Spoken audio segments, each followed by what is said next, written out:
The end of a long journey for the family of Aidan McAnespie. They'd waited 3 decades and were overwhelmed by the sense of justice at last for their brother. We waited 34 years. I never thought we would have got it. I'm thinking of my father, Ailish, Aidan, and my mother that prayed and prayed for this day, and they're not here to see it. 23-year-old Aidan McAnespie was shot dead in 1988 after walking through this military checkpoint close to Aughnacloy in County Tyrone. Former Grenadier Guardsman David Holden, seen here in the cap, claimed he'd fired the shots from his machine gun accidentally. But he knew the victim was a person of interest to security forces, and the judge did not believe him. This judgment comes as the British government presses ahead with legislation to end the prosecution of soldiers for historical offences in Northern Ireland.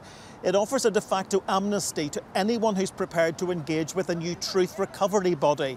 But victims and campaigners want the bill scrapped. They say this verdict is evidence that justice is still possible. The argument is always that the passage of time will leave it almost impossible to get to the truth.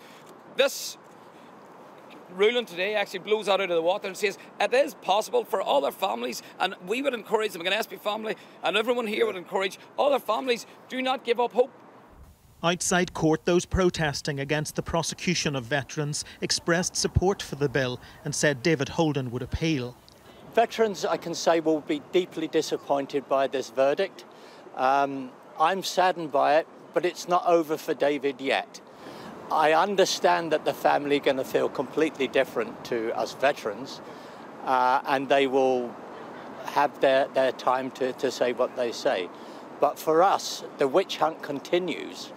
The McAnespies say Aidan and his parents can finally rest in peace. But the debate over the legacy of the Troubles is far from over. David Blevins, Sky News in Belfast.